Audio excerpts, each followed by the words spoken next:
খুব important decision লোৱা হৈছিলে এটা ডিচিশ্যন হৈছে যে আমি অসম পুলিচত কোনো ভেকেন্সি ৰাখিব খোজা নাই ভেকেন্সি কেনেকৈ হয় যে নতুন পোষ্ট ক্ৰিয়েট কৰিলে হয় জোৱানসকল ৰিটায়াৰ হ'লে হয় কিন্তু আৰু এটা ভেকেন্সি হয় যেতিয়া তলৰ জোৱানসকলে প্ৰমোশ্যন পায় প্ৰমোশ্যন পোৱাৰ ব্যৱস্থাটো অসম আৰক্ষীত বহু দিনৰ পৰা বন্ধ হৈ আছিল তাৰ ফলত যিমান ৰিক্ৰুটমেণ্ট নকৰোঁ কিয় গোটেই লাইনটোত কৰবাত নহয় কৰবাত ভেকেন্সি থাকি গৈছিলে এতিয়া আমি সিদ্ধান্ত লৈছোঁ যে বছৰৰ যি প্ৰমোশ্যন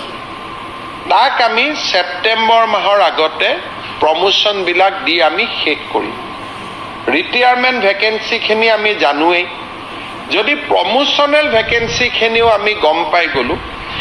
আৰু 31 মাৰ্চত কোন কোন ৰিটায়াৰ হ'ব তাৰো যদি আমি লিষ্টখন গম পাই গ'লোঁ তেতিয়াহ'লে আমি অক্টোবৰ মাহত যদি এটা ৰিক্ৰুটমেণ্ট প্ৰচেছ আৰম্ভ কৰোঁ বাই 31 মাৰ্চ আমি চিলেকশ্যন লিষ্ট দিব পাৰোঁ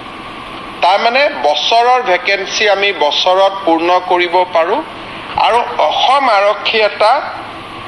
জিৰ' ভেকেণ্ট পুলিচ ফ'ৰ্চলৈকে যাব পাৰে সেই দিশত আমি সিদ্ধান্ত লৈছোঁ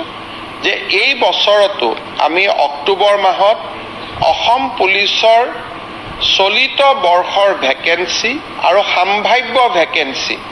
দুইটাকে সন্নিৱিষ্ট কৰি আমি ৰিক্ৰুটমেণ্ট আৰম্ভ কৰিম আৰু 1 এপ্ৰিললৈকে আমি এটা জিৰ' ভেকেন্সি থকা এটা পুলিচ ফ'ৰ্চলৈকে আমি নিজক আগবঢ়াই লৈ যাম